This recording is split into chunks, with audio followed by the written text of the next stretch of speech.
It's Tuesday, which means it's time for CTS. The club's going up. Packed show tonight. We, of course, have Yuga with a very botched metaverse land drop last week. We will discuss. We have Ryan from Know Your Horses swinging by later tonight to give us an update on what's going on in the world of Zed and some cool tools they're building out over there at Know Your Horses. We have the Broccoli Bros, favorites of the show. I never know what they have in store for us, but Dean and the Broccoli Bros are going to be joining us a bit later. And Jack apparently has been drinking. He's been drinking so much, he is late to the show, but that is all part of the Top Shot CTS experience. Let's do it.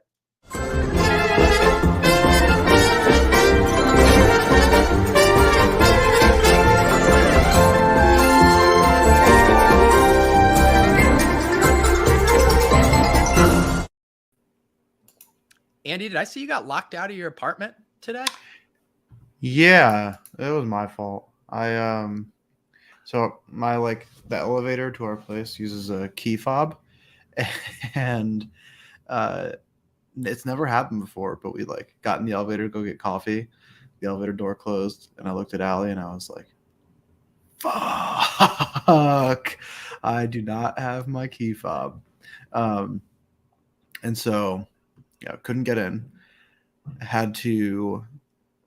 We texted our super, and then he was in Long Island, and so he was like, all right, I'm gonna put the extra key fob for your place in an Uber and send it to you. Wow. And so then we just went and got coffee and walked around the park for a bit, and then eventually it came. It was probably an hour later, and it was fine. Interesting start to the morning. Yeah, it's never fun. I had a time, it was 2 or 3 years ago, and Lauren was gone, and I'd actually gone to a Celtics game, and I just forgot to leave my keys. I forgot that Lauren wasn't going to be home, and I just didn't take them. And it was one of the scarier moments too, because my phone was about to die. I'm stuck outside. Lauren's not home. And I'm trying to find a locksmith at 1 a.m. to come open up my house, and I finally get a hold of one who's going to drive all the way from Boston, but my phone dies. And so then I'm just sitting there shivering. I had just a thin coat on, and I literally was like, what am I just going to knock on my neighbor's house and be like, at 1 a.m. can I come inside? I was really scared at that moment. So yes, never a fun feeling. Yeah, I've only had a couple locked out experiences. One that was kind of funny was freshman year of college. We had actual key locks on our doors, and the shower was down the hallway. And so when we would go shower, we wouldn't bring our keys. We would just leave the door unlocked, go take a shower, come back. And my roommate went to go to class and just wasn't thinking and locked me out of the room. And so I didn't have my phone, my wallet, or the key to my room, and I was just in a towel. I didn't have my clothes or anything. I was just in a towel, locked out of my place. And I was like, I don't really know what to do here. But fortunately, a bunch of my friends also lived on the same floor. And so I just walked door to door on the floor, knocking on doors until I found someone who had a phone, who then I could call public safety with to let me in. The things that we, normalized in college with some of that stuff, where it's just that's part of the risk. I could be locked out of my dorm room just in a towel, but that's how it goes. That's just part of life. So like I said, Jack had some tweet about he was drinking right now. He wanted to get Jeremy to give him $500 to bet on a pick'em or something. So who knows what Jack is doing. I'm actually very curious, because Jack always claims he drinks, although I've never actually seen him drunk. He actually seems like he might be a little sloppy tonight, so that could be fun. Peter, I believe, is going to be joining us. No NBL tonight, but let's get right into it with kind of the big general NFT story over the week. And it was, of course, this Bored Ape Otherdeeds metaverse land drop. And for the first time, at least from my outside perspective, scrolling through Twitter, catching up on sentiment, people were big mad about what happened here. So can you maybe set the stage for how they did this drop and why it ended up being such a clusterfuck? Oh, look who it is. It's got the lowest dose. Yeah, so I think, it was really interesting. So Yuga basically came out and said they didn't want to do a Dutch auction for the NFTs. They wanted to do a fixed price sale. their logic they had for why they didn't want to do a Dutch auction was like kind of weird. I was like, this isn't super correct, but whatever, doesn't really matter. I had heard through the grapevine previously that the only reason they did KYC was actually just to try to stop bots. I still don't know whether or not that's true, but I've heard that from people that everything, like the stuff they said of, oh, we need this for whatever reason, or all that was not really true. It was just like a really intense anti-botting measure. We'll probably never know whether or not that's actually true, but kind of like getting closer to the first sale for Other Side, it started to become pretty clear that there were more buyers than there were deeds. And then from there, the sale, it happened. It like worked. Nothing broke or anything. But the gas fees were like inordinate. It was almost like 1 ETH in fees just to mint 2 NFTs. Maybe even more than that. I didn't do it. But I think the issue that most people took was really, the $100 million of ETH burned to mint it. I think there probably could have been better ways to do it. But at the end of the day, people paid someone. Like that was, they found the fair market demand for how much people were willing to pay for an Other Side deed, which is like whatever. I'm not too like bothered by that part, honestly. Like people wanted to pay a lot of money for these things, and they did. I think the issue people took, like that I took personally, was one that like the contract was like super not optimized and like really didn't seem like they tried that hard. And then alongside that, after the fact, they tweeted out like, man, wow, we really, shut down Ethereum for a few hours there. Clearly we need our own blockchain. And I think like that one particular tweet was really the cause for a lot of people being like, all right, hold the fuck up. Like other people have done very hyped drops, obviously not as hyped as this, but like very hyped drops, and not burned a fraction of the amount of gas or seen a fraction of the gas prices. And so to like have this really poorly optimized drop and then immediately come out and tweet this, it's like, it feels like you're just advertising the fact that you want to make your own blockchain, which is like fine, but it just all feels very like disingenuous. I think that's really where a lot of the like people being frustrated by all of this has come from, is that it kind of feels like it's this big marketing tactic for their own blockchain. And then like the CEO of Animoca came out today and said like they've never thought about making their own blockchain up until now. And everyone's just like, if that is true, which I don't believe it is, then you're idiots. If you've literally never even considered it, then it just means like you're incompetent. But I don't believe that to be true, and so then you're just lying. And so it's just like it all feels really weird, kind of hard to really get a grasp of. Yeah, and there's like this tonal shift that you're kind of referencing with this tweet. There was the blog post titled "Dutch auctions are actually bullshit," that have this condescending air of cockiness. And then on the flip side, they're trying to play dumb about some of this stuff. Oh, we had no idea this would happen. Oh, I guess we need to build our own blockchain. Like, I feel like you can't have it both ways. You're either king shit, you know how this is all going to play out and you own up to it, or you drop the cocky ass condescending tone and we're like, holy shit, we messed up and we need to be better. I don't like the having the cake and eating it too thing. Yeah. And I feel like people really like, we're pretty quick to call them out on this now at this time and just be like, listen, this is kind of bullshit. Like, it's like you're saying, it's one or the other. You can't have both. It can't be that you're so great at this that you're going to make your own blockchain and that's going to solve all the problems, but you can't optimize like a basic minting contract. And at the same time, you've never thought about this before, and you just in the middle of this drop where you burn $100 million, you're like, oh my God, what if we made our own blockchain? That'd be crazy. No one's ever done that before. Like that's not what just happened. And so it just feels like this whole really weird like marketing campaign. Pete and Jack, welcome to the stream. Obviously talking about the Bored Ape drop. Did you guys have any takes on how that played out from the sidelines? Did you guys try to get in the mix to get some deeds? What was your relationship with this drop? I was at Tiger Jam for Vegas, so I was going to be out regardless. And yeah, it seems like the sentiment wasn't very good. And just hearing Andy's perspective kind of cemented that perspective. Yuga Labs deserves a lot of credit for executing at an A+ level for the last year, but this was kind of their first. I guess mistake might be. Mistake, I guess, based on what I'm hearing. But yeah, it's interesting and a ton of money, and it's a big story. Darren Ravel just tweeted about it literally right now. About really Ravel in the mix. Yeah, exactly, which is never a good sign. But yeah, Let me see this tweet here. Yeah. I am not able to reply. There were 683 million in Otherdeed, the NFT metaverse land from Yuga Labs, sold in its first 4 days. Oh, holy commas. This is from the Adam Schefter School of Writing Tweets. That already makes it the 7th most successful NFT of all time. Okay. Thank you, Darren. Late, just aggregating data, classic Ravel tweet. I don't know. I don't have a strong perspective. I do have a topic for us throughout the show, which I think this is kind of part of, is like, where do you go if you're just like trying to get into NFTs right now? Like, from my view, it seems like the only good places to play in the current ecosystem are more on the high end.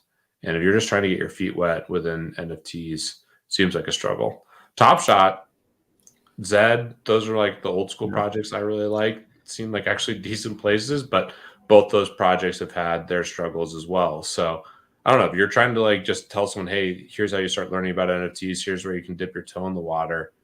Does anyone have any perspective on where to go? We're working on it.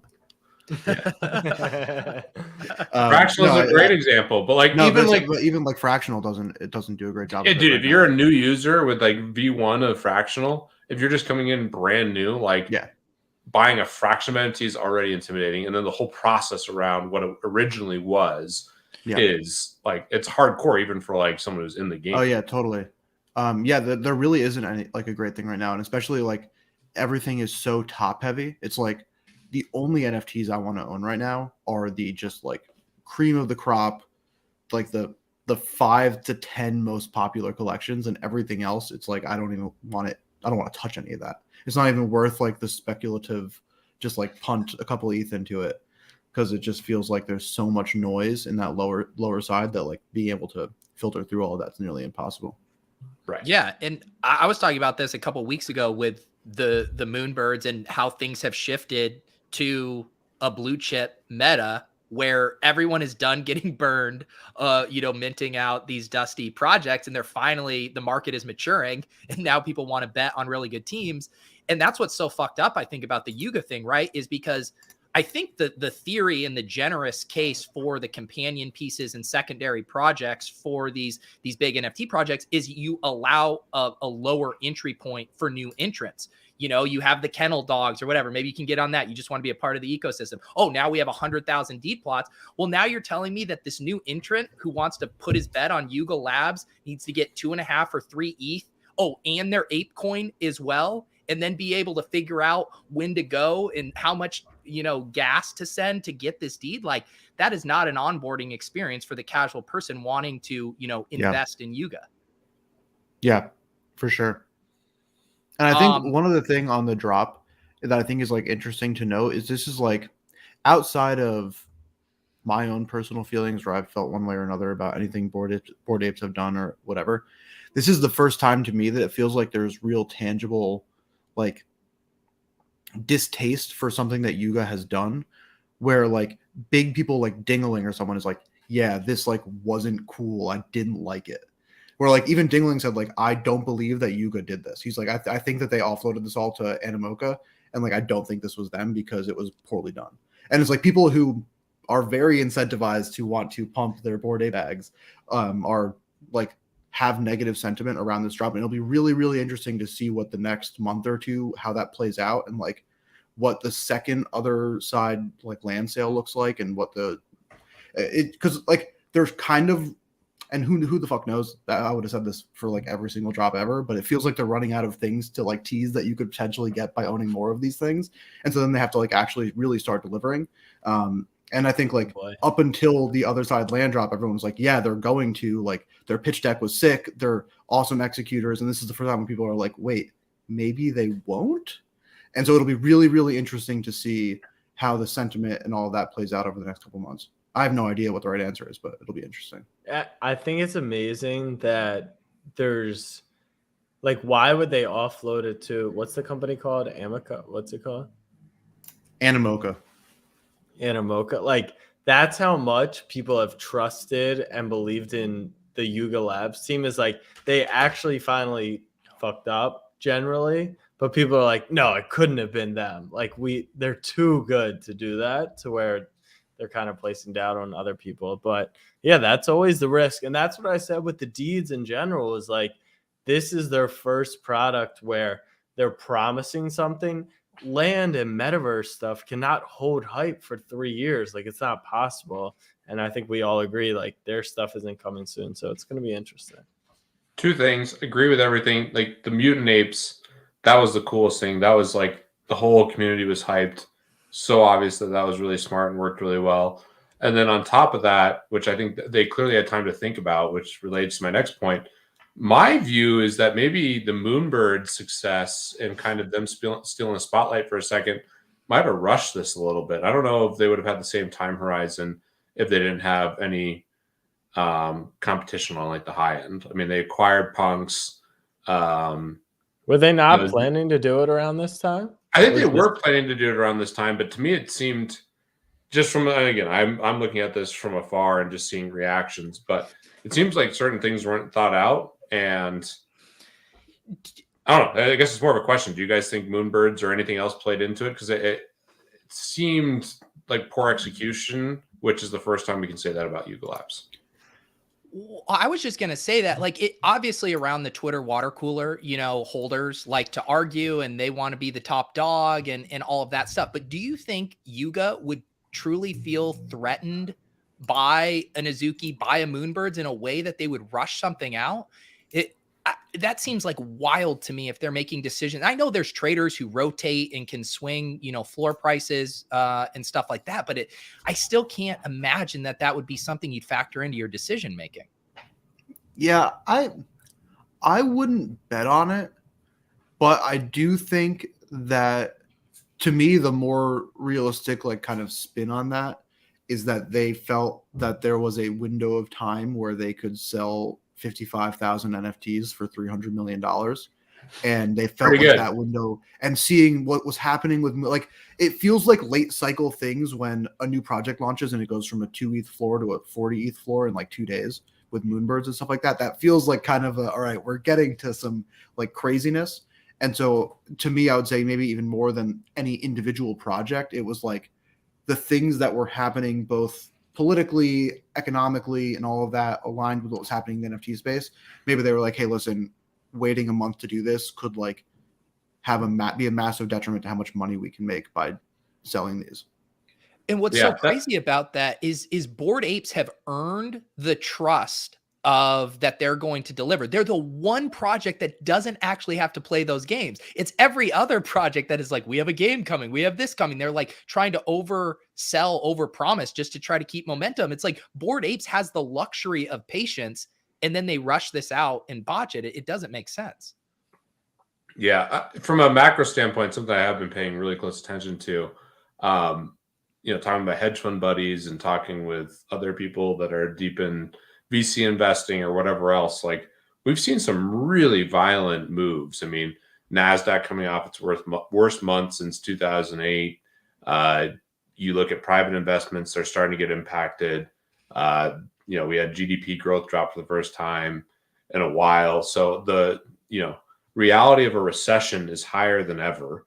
And NFTs, you know, I think on the low end have been getting hit, but the high end has done well. So to Andy's point, I think that's really sharp because there's a lot of weird shit happening in the world right now, and allocating capital is more interesting than ever. And a lot of people don't know what to do. And the fact that crypto's down, you know, 50, 60%, I guess, from the highs relatively, maybe like 30, 40% if you just take the total market cap. But the rest of the world, other big factors that you'd consider are down quite a bit. And I think it's surprising that the high-end NFT market has held up so well, which I think is actually a really big positive if you look at it from like a macro lens. If you zoom out, just like there's something very cool happening here.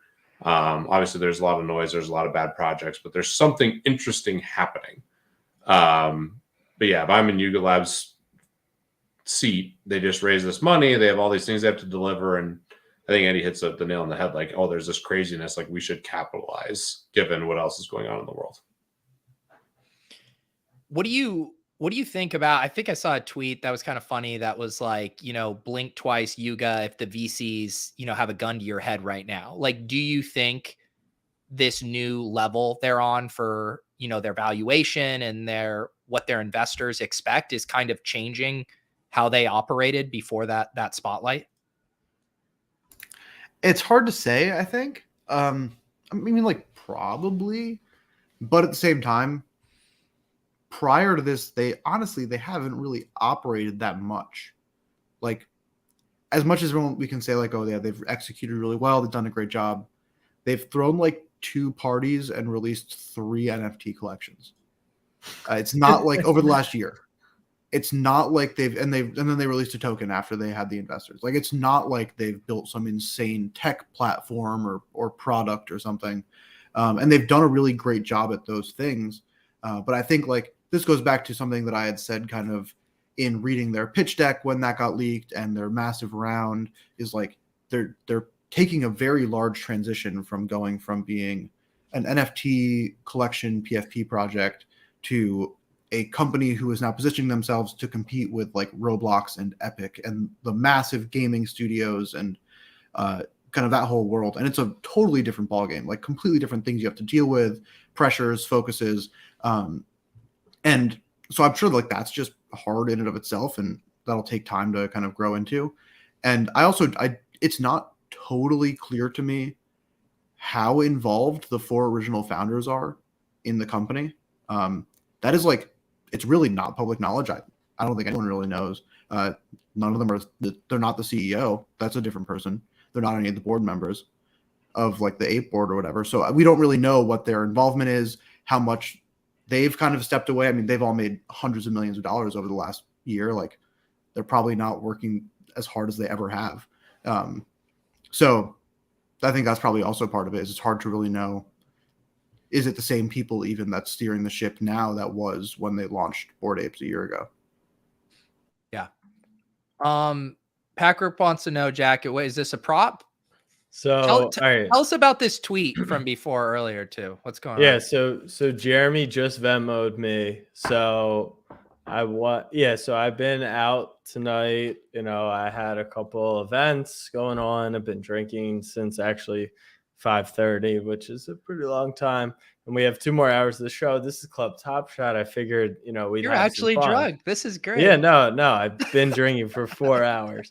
So he sent me a Venmo. What I want to do is, how cold I've been. I've been so cold that, like last night, for example, I had Jimmy Butler over 12.5 rebounds and assists, and he had 12, and then he didn't play in the 4th quarter.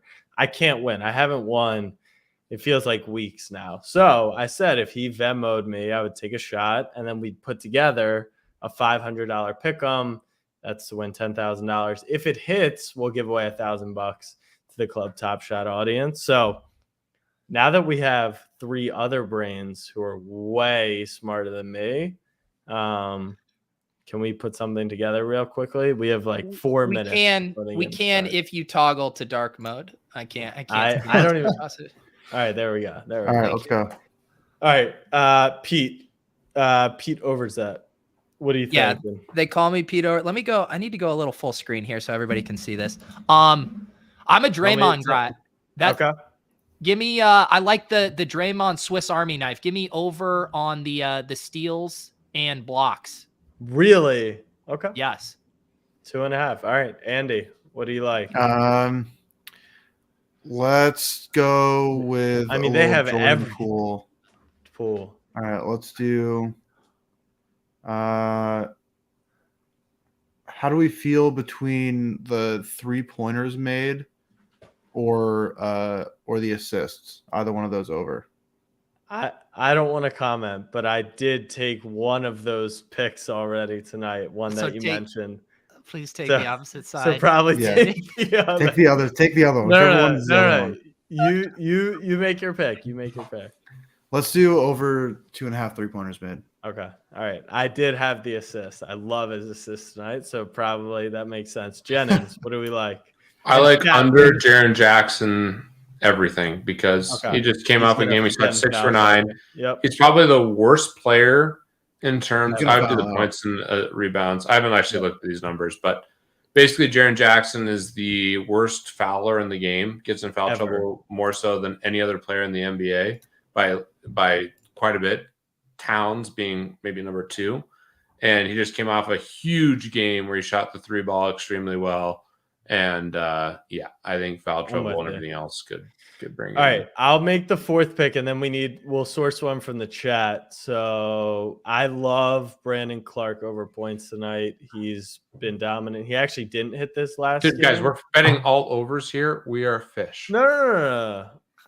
Okay, We took your under. Jack is hammered in doing a 5-leg pick'em. I think this is clearly already. All right, chat. We've got 2 minutes. Chat. I need your best. You want to bet these suggestion. unders, by the way. Just bet the unders. No. If we're Unders doing don't work pool under either. 19.5, we have to We're ditch not the taking pool that. over 2.5 threes. We're not. I'm fine to because ditch I've that. I'm not going to be upset. Correlation is key.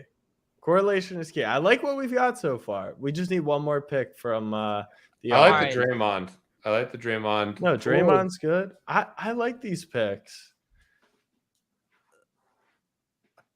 I like the Warriors. Here, I'll give some alpha. Bet the Warriors every game in this series. Really? That's your alpha. I liked. I like the I'm Grizzlies serious. tonight. That's good. That's pretty sharp. Is that our one? I feel like that's too many rebounds. That's too many Warriors overs. But like I said, We're running I've out been of time told, here. So all right, We got you're right. 2 minutes, and we got Clay. get the share this in the chat too. I need to Clay to had nail on 1 mine. rebound last game. So Let's you just lock it in, Jack. Some of us need to tail this. All right, here we go.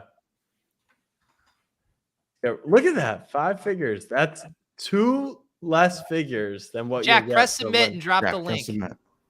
Oh, I gotta. Oh, here you Let's ship it, Jack. Let's go, baby. go. Oh, I can only put it in private chat right now. All right, here we go. All right, if you want to tail with us here, this, in best ball and DFS, we beg you not to dupe us. You're more than welcome to dupe us on No, this this one. you can do.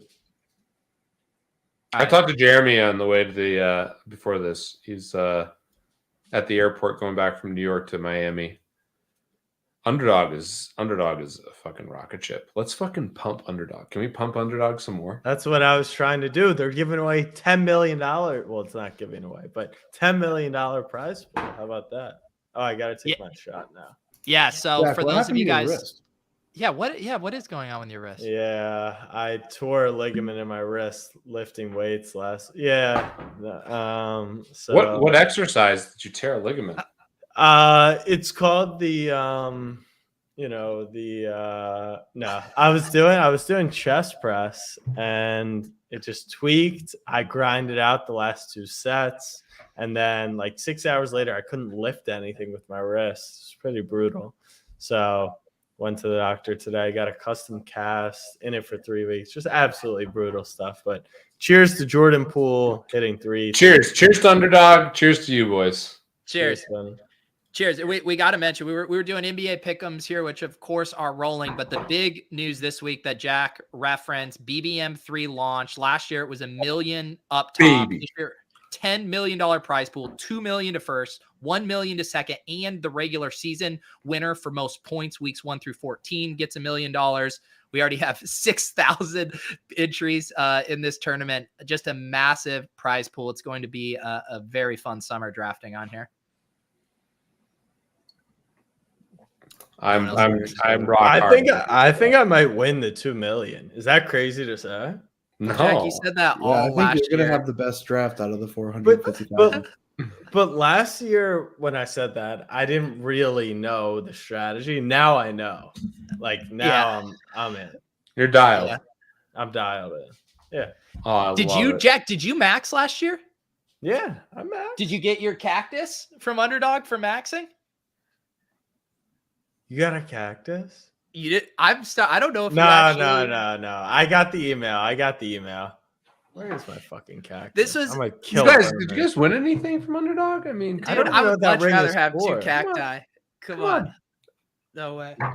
Can we just pump the bags of Underdog? That's like my whole goal. That's literally what we're doing right now, Pete. I know we don't are. need I'm to just pump saying, it. let's Everyone's continue. on This it. is great. Andy Let's ditch all the other became segments. so addicted, he got his own promo code that is taken away from like 6% of my net worth just by burning my potential users. The Underdog thing with the cactus, I remember filling out that form. They sent an email, if you max BBM2, we have a little something for you. I assumed it was going to be like a hat or something like that. Why is it a cactus for Arizona? For Arizona, it has the the Scottsdale. Jennings, you heard we're getting a suite at the Super Bowl? Obviously. No, I made that Dude, up. let's just start asking for the world. Let's just start asking Underdog, hey, we want to do this. We pump the bags, and then we ask for the world, and we bring in Club Top Shot there. I mean, Jack just got Jeremy to Venmo him $500. It doesn't seem like it's that big. Ask Jeremy for more money. $25. $25. Yeah. Yeah. The playoff format is the nuts. Like even the NBA stuff that I've been doing, it's so fun, and the football. Yeah, it's just. Let me read you. Let me read you an NBA team I have going right now, Jennings. You'll love this. Ready?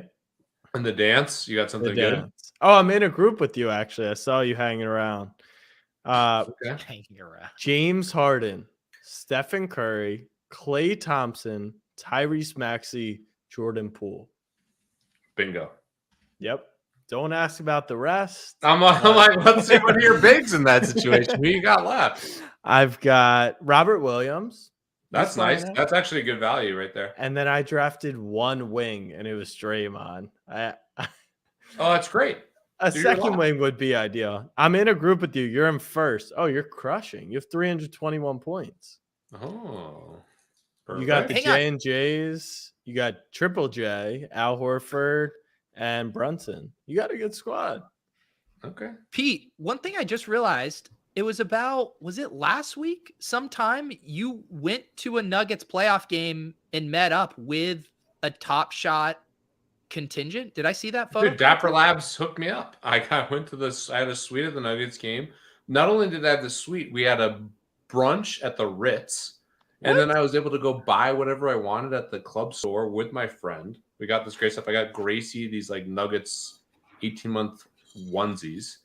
And it was awesome. It was a bunch of people. Like Chipotle Addict was there from DFS Streets, who's also into Top Shot. Oh, wow. It was awesome. Yeah, it looked like a fun crew. You guys were in a suite for that? Yeah, it was amazing. Nuggets won game 4, the only game they won, and yeah, it was great. I started Dapper Labs. I'm getting more and more encouraged. I think there's some things they have to figure out, but I'm bullish on some of the stuff they're doing. I think Top Shot has some potential. Actually, today met with one of a company that I invested in. I don't want to give too much away, but have you guys seen like this play to move stuff? Like the Steppen? Like exactly like Steppen. So this company has a shooting machine, and they are really thinking about like play to shoot and shoot to earn. Dark game company. And I could see I am really excited about what I want to see in Web3 is incentives for behaviors that are beneficial to society that can be gamified, that are actually like fun with rewards on top of it. And you know, basketball shooting is a perfect example where it can be subsidized by a Dapper Labs, the NBA, people who make shoes, people who make shot. Like that stuff is interesting to me. Andy, I know you're smirking over there. Oh no, I'm laughing at you guys. No, you guys see this new explain this bot that people are using on Twitter? No. It's just like a bot where someone you reply to a tweet with with just explain this bot, and it tries to explain what the above tweet means, and it's very funny. Hang on, now I want to. I'm about to quote tweet one. Let me do it to Jack's tweet here. So what do you do? So just reply with explain this bot. How quick is it? I think it's pretty fast. Is that all you need to do? Just reply like that, and it'll reply and try to explain the tweet to you. But someone just did it to one of my tweets. What is Steppen? Did I say Stephen Curry or Steppen? So Steppen is the newest. It might take a little bit. I'm not totally sure, but so Steppen is the newest VC moonbag from the seed round, which I was not invited to. I hold everyone who was in that seed round personally accountable. Just FYI, I totally would have passed on. I would have said this is the dumbest thing ever. So that's another problem for me. But it's up like 350x from its seed round already. But it's basically you get paid to walk. Yeah, you get paid to walk. Now we're talking. And so you have to buy like you get paid in ERC or Solana like tokens. Thank you, Allie. Allie, let's go. Cheers. Allie made me a vodka soda. Wow. Oh, yes, cheers, Andy. Yeah. Living it. So you get paid to walk. They use like they use your GPS to track it. You have to own sneakers, like NFT sneakers, and the better your sneakers are, the better your rewards are. It's wild. But yeah, it's up only. Move to earn. It's funny because we were talking about Underdog, and one thing I've been tried to brainstorm with Rudman about is, the Stairmaster drafts are becoming a hot trend, and we got to figure out a way to actually gamify this. So maybe that's the thing, that we have the Underdog, calorie to draft program. I mean, you earn, points that you can apply to future drafts based on how many calories you burn while drafting or something. We got to crack this. Sick. That's smart. No bullshit. I am like super, super bullish on incentivizing certain behaviors. And I know you have to subsidize it.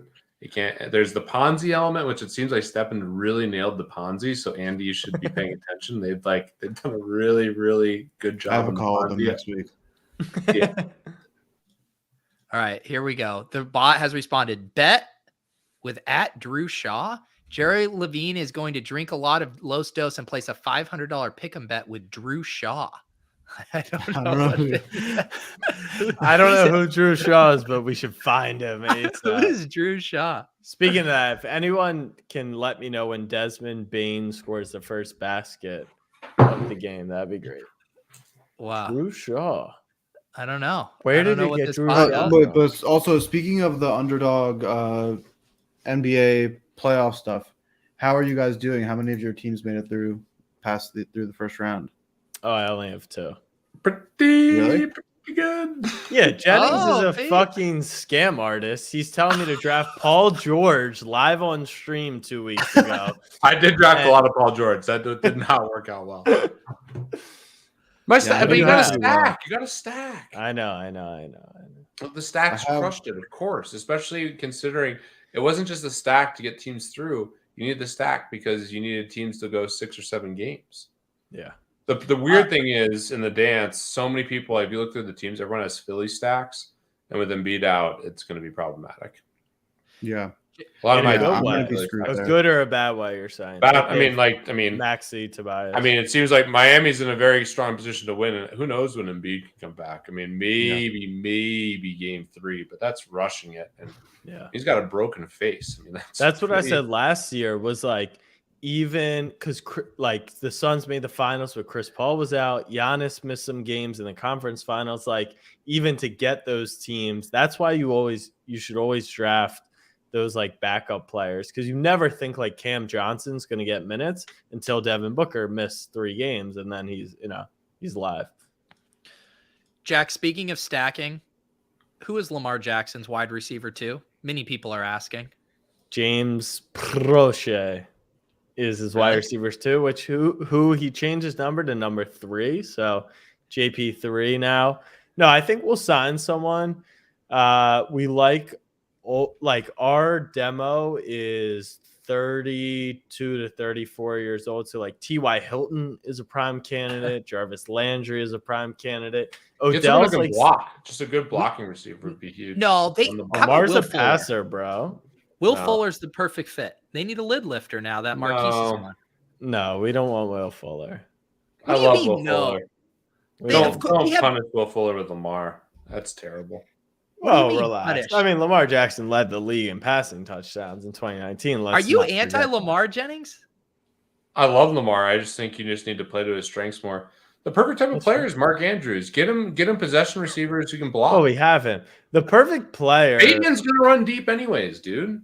Bateman isn't a deep Bateman's a possession. He's more of a possession, but he can run deep. He's fine. He can do it all. He's better than Devontae Adams. That's what people are saying. I would say the perfect wides for the Ravens offense. Ty is like an awful fit because he's a little guy. He sucks. I would say Juice would actually be pretty strong for us. Also, in case of passing downs, like he can sling the rock. And then if you could tell me Julio Jones could be healthy for the playoffs, like he looked great at the craps table in the Bahamas. I saw him in the there. Was he there? Yeah, it was him and Roddy White were at the craps table. No way. Yeah. That's a sick partnership. Roddy White, what a legend. Actually, And then also Tyler Cameron from the Bachelor was there. It was a weird crew. Hang on real quick, Pete. I do want to hear from Andy. I know there was a quick trip to the Bahamas. I didn't catch you in any, Twitter videos with what's his face and Tom Brady. SBF. No. Yeah, SBF. I had heard that there was a chance I would get to meet Tom when I was there, but it didn't work out. But no, it was really nice. I mean, the resort was gorgeous. I think we should have more crypto conferences at beautiful resorts in the Bahamas. Personally, it was nice. It was nice that there was. And I mean, I guess this really says a lot about me. It was nice that there was a casino in the at the conference, basically. But because essentially, like every night, instead of being like, oh, what bar are you guys going to? What party are you going to? Whatever. Everyone was just like, all right, let's just meet at the casino and like gamble afterwards. And so that was nice. It was easy. Yeah, it was good. Can't complain. There you go. Nice weather. I feel like the only updates I really saw from Bahamas was Tom Brady and SBF and D's smoking weed out of empty Black and Milds. That was the extent of my Bahamas context. we went to dinner one night, like off the resort. It was a really, really cool dinner. It was awesome. But like the place had like hand rolled cigars that you could like have before dinner, and Deez was talking to one of the waiters, and he was like, "Normally I smoke something else," and he ended up buying weed from the waiter at the dinner. It was funny, but yeah, it was tough for him. Yeah, I know multiple people like flew in and brought him cones so that he could smoke. That's how you know you've made it as an influencer. People bringing you cones on vacation. Jack, is this a content play? Did you just order your own tendies? Accidentally, if you guys are hungry tonight and you're getting high like these, you got the snapback chicken tenders. Let me see these. Let me see these on the big screen. Yeah. Okay, what do we got? Honey mustard? How's it going? They're great. It's going amazing. We'll be live. Look at this. I'll mix it up in a little. What is that? Mac and cheese? Mac and cheese. The snapback mac. Old Bay. Desmond Bain did not score the first basket, and Jaren Jackson has already hit a 3 and gotten a rebound. But that's okay, Pete. We'll bounce back. We got time. We need fouls. We do need fouls. We'll root for the fouls. All right. And Fran is asking. I actually did win. I also said bet the Warriors every game. They're down 8-0, so that's good.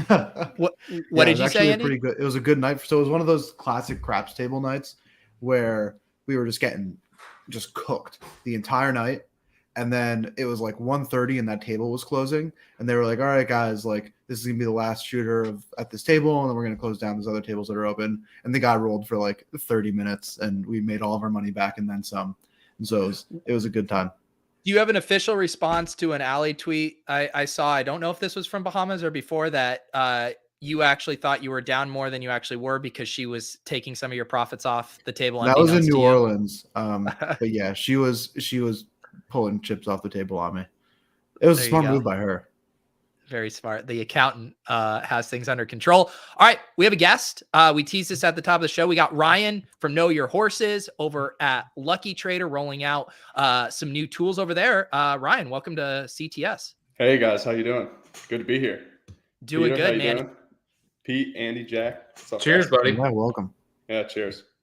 I mean, you were a godsend. Anything to get Jack's mac and cheese off the camera there, and we're good to go. So yeah, for people who aren't familiar with what you guys are doing over at Lucky Trader, maybe kind of set the stage for what you guys have been up to. Yeah, so for the past year, we've been building third-party analytics for Zedrun. Tyler and I, who went to high school together, and we've been friends for 15 years. We're business partners now. He's kind of the software engineer, and I run a lot of like the partnerships and business aspects of the side of our company. And in July, we got acquired by Lucky Trader to build out this platform full time. At the time, Zed was going crazy. The entire NFT market was going crazy. And we basically built kind of a proof of concept for what, real high level analytical tools can look like for, a top play to earn game. So what we do at Lucky Trader now is we're looking to expand that business and apply a lot more of these, analytical strategies, basically stuff that we've pulled from, our previous careers. I'm an ex-professional day trader. I did that for 2.5 years before coming on to work with this full time. So really just channeling like, lifetime of gaming, lifetime of gambling and being degenerates, and, our professional skills to create edge for our users. Yeah, I was checking the pulse in the Deposit Kingdom Discord. We have a couple a Zed channel in there, and I was asking them, for some questions, and one thing, it does seem like there's some negative sentiment around Zed, kind of analogous to Top Shot, kind of for what I hear as far as that. What is your kind of macro market take on where Zed is at, and what's most exciting with you on the platform right now? Yeah, so Top Shot had that similar issue where, you have basically like seemingly unlimited supply. And Zed Run has the exact same situation where there's too many horses and not enough places to put them, right? In principle, it's a zero-sum game. There's always going to be horses, beating other horses to make money. Only the top 3 get paid out in a 12-horse race. But what's essentially happened is you have this huge ecosystem that has kind of ballooned out of control where, similar to like a lot of other play to earn games and what they're struggling with, if you don't have like a burn mechanism and you don't have a way to kind of limit the way that users are recreating their assets, you're always going to run into a supply issue. And if you don't have enough places to segment them properly so that they can race, fight, play against other equally talented assets, it's going to be a problem for a lot of users, right? You're going to have horses who can't race and make any money. People are going to get frustrated. There's no real, at the time, like intuitive loop to kind of close the process. You get a new horse, you go through the discovery process, which is kind of broken right now because it doesn't really do a good job with the way that the algorithm kind of works. And obviously this is much like deeper stuff for people who play the game, really hard. But, long story short is not enough places to put these horses, and the ranking system has kind of needed to be tweaked. And a lot of the iterations of trying to tweak it have not gone as well as they should because of just the way that the horse's attributes are designed. It doesn't really bottle into like traditional ELO or class point rating systems. It just doesn't work as well. What I'm really excited for with the platform is trying to introduce proper segmentation so that there's somewhere for everyone to play. In a lot of major games, when you come in, you're not going to go into Call of Duty and play against the literal world champion players every single game, right? But right now in Zed Run, if you go into class 1 and you race in paid racing, you will be racing the best horses that are worth, hundreds of thousands of dollars. And the reason for that is because there's not proper, ranking system and segmentation. So I'm excited for them to pay closer attention to getting that right. I'm excited for them to now have a breeding algorithm that got reworked over the past couple months. That's much more intuitive. It's a level of predictable that lets you invest money a little bit more confidently into your horses and your bloodlines. And I'm also excited for dynamic payout structures to be introduced to the platform, in the coming year at any time. Timeline TBD. Obviously, I have no idea. But the goal is to kind of create a more DraftKings style lobby, like where you can come in and say, I want to play a winner take all race. 12 horses go in, only one horse makes money. I want to go in and play 50-50 double ups, right? Top 6 horses get paid out. We've been lacking that, since the game was created. And a lot of the horses just simply don't have that top end ability to be able to win at a high enough rate to be profitable. And they need to be put somewhere else because, there's so many horses in the game. And until the burn mechanism and some type of native token comes out that can kind of get that ecosystem back in check, the horses need to be segmented properly, and they need to have different ways to earn than just the traditional structure of the game. Yeah. What, with the data that you guys have with Know Your Horses and kind of being able to see things on a really granular level, one question Adam was asking in the Discord, does it give you kind of a sense of health of the overall platform, or kind of understanding where the trends or what users really want right now? Yeah, so there's kind of a two-part answer to that. The first part is it's really hard to tell what users want because the game isn't always functioning properly, right? And if the game's not functioning properly, the users don't know what they want because they just get frustrated, and the updates that they need to come from the game creators themselves, not necessarily from us. So we do as much as we can to kind of work with Zed and work with the players to give them more information so that they can do their absolute best in an incredibly competitive environment. And that's been difficult. But at the same time, can you repeat that first part of the question too? Yeah, just kind of how the data that you have available to your horses so the pulse allows you to see that. Yeah. Right. So, in terms of gauging the pulse and the activity level, that's what everyone likes, right? Like everyone likes to look at the numbers. Are more people making money or less people making money?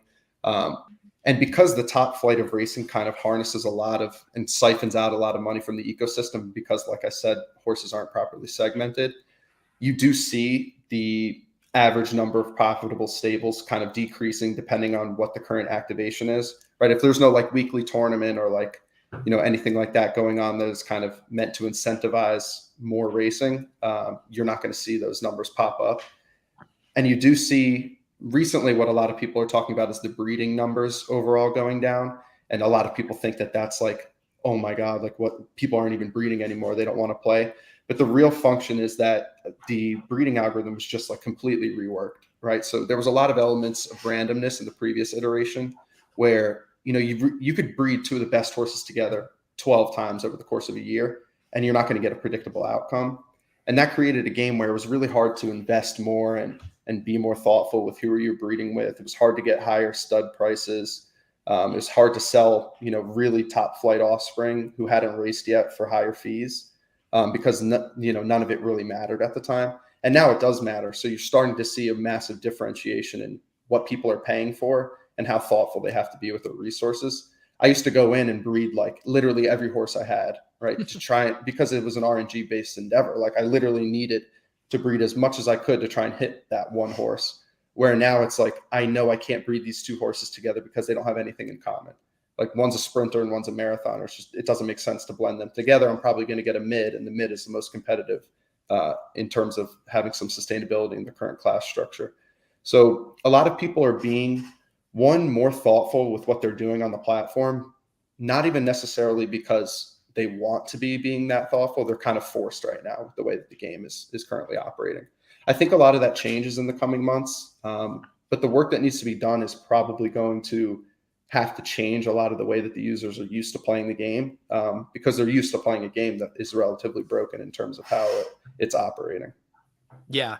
And you were mentioning like needing the segmentation, needing contests for beginners and specific kind of price structures. What I assume a lot of our audience, I know we have our hardcore Zed guys, but I think a lot of people, and probably a lot of us in the club included, we got caught up in it about a year ago, got some horses, kind of lost interest. Like where is the jumping in point now? How would you recommend for people who did want to get their toes wet? Yeah. So if you've played before, it's a much different game than it was back then. Let's say you really got involved in that first exponential rise in NFTs, when things were going nuts in May, June, July, even August. Back then, every horse had odds, right? So when you entered a race, you got a numerical feedback that was some quantitative way of looking at the ability of the horse. You don't get that anymore. You immediately go into a 10-race discovery. And in that 10-race discovery, the only qualitative metric you have for your horse's performance as a benchmark against others is flames. So if you're favored to be in the top 3 of that race based off of the underlying characteristics of the horse, based on simulations that are run in the back end, we don't necessarily know exactly how it's derived, but it is a qualitative metric that says whether or not your horse is one of the top 3 in the race. That's your metric now, right? And if you're in discovery, when you get a flame, sometimes it means your horse is going to win. Sometimes it means your horse is likely to get second or third. And it's an imperfect metric, but it can kind of be figured out. If you're new to the game and coming in right now, the most important thing to remember is that there is a pretty decent learning curve. You can come in and have a total blast, right? Like you could spam into races. You can watch them with your friends. You can, have a horse that runs and breeds another horse, and you can name it whatever you want. And it's a really enjoyable experience to share with others. I think if you're going to get involved right now, definitely find someone else who's interested and get involved with them. Because a lot of your learning is difficult to do on your own unless you really leverage third-party tools like Know Your Horses and like Hawku buying guides and these other platforms. If you're not willing to do that grunt work for the onboarding process, you need to manage your expectations with, how much enjoyment you can get out of the platform in its current state. I think like a year from now, however long over the course of the next year, Zed as a company start to introduce, a much more thoughtful onboarding experience. But right now, like, you are flying blind unless you really leverage the Discord, leverage the incredible community that the game has. I'll say this, and I've been in a lot of communities in NFTs. Like, the Zed community is unlike any other because they've put up with a lot of shit over the course of the last year and are still like so deeply invested emotionally in the product, because it really is like the best use of NFTs that I've seen. It's what completely changed my mind about crypto, completely changed my mind about what NFTs could be, finding utility. A lot of companies that you see now, like, it's just manufactured utility, right? Like, until Bored Ape Yacht Club blew up, they didn't have any ideas of making metaverse land. They didn't have any ideas of doing a lot of the incredible things, airdropping another profile picture that would end up being 40 ETH itself. None of those ideas were on their map. They just wanted to create something, right? Whereas Zed is going out to create literal ROI generating assets where you can produce predictable yield from. The best stable in the game, Arbitrage Racing, has made hundreds of thousands of dollars playing this game. And it's because he's the best. So there is segmentation all the way across in terms of your ability, but like, there's nobody who's like consistently making like $300, $400, $500 that isn't having still really, really good horses. So there's a lot to come on the platform in terms of ways that they can kind of make it a more enjoyable experience for everybody, while also still rewarding the hardcore players, the sharps who are literally breaking down every aspect of the algorithm. Andy, do you still have your horses? Not exactly. I joined, I'm sure. So not exactly is like actually the right answer. Ryan, I think you're familiar. I'm in Dark Horse DAO, which is it's like Flamingo DAO, but for Zed Run and some other more like utility focused NFTs. And so I basically, in joining that DAO, instead of paying to join, I attributed some horses. One of them being, I gave them the father, or maybe it was mother, of LeBron James GOAT. I have no idea if that horse is still any good. Oh, yeah, Bane. Yeah, Bane. I know exactly the horse you're talking about, because I tried to buy it like 6 times, and they were like, we can't sell it out of the DAO. Yeah. Yeah, Bane's an interesting one for sure. Oh, I probably know every horse you could talk about. I've looked at theirs a lot because obviously when they had originally reached out to see if we were interested, I think at the time I just must have been so swamped with so many things, and I didn't really understand what DAOs were. Like, I'm not a crypto native. Like, I was an ex-professional day trader. Like, I'm like traditional finance through and through in my experiences with markets. So when I came over and they were like, this is a DAO, like, just put up a Z1 and there's 99 people. Like, I love the idea, but just really didn't understand the benefit to me at the time, because I had the platform to work on. We had so much other things going on. But I've seen what they've been able to do. I mean, they're one of the largest sellers of Z2 legendaries for sure. Yeah. Yeah. So I'm in that. So I don't still have my horses, but I have, a decent amount of shares of Dark Horse DAO that I got through giving my horses away to the DAO. Yeah, that's sick. I think how's LBJ GOAT doing these days? Yeah, Tony asking about LB. Go. Let people know about this, the backstory to this one, because even I remember this reference. So I bought a couple horses, I bred a couple horses, and my whole thing was like, I don't really have time to play this game. Like, it sounds fun in theory, but I don't have time for it. I think it's probably like, if I just want to be selling bred horses as a way to like make money, better off just breeding them and selling them as opposed to racing them. And so I did that, and I sold this horse that I named LBJ GOAT. I was just naming them stupid shit. And I like sold the horse, didn't think anything of it. I like accepted like a WETH bid for it, I'm pretty sure. And then I'm just like going through my day working, and like I get like multiple DMs on Twitter of like, oh my God, I can't believe you sold that horse. I'm like, what are you talking about? Like, Oh, I because you never sold raced it it. early, right? Yeah, yeah, and then basically like over the course of the day, it became pretty clear that it was one of the best horses on the entire platform.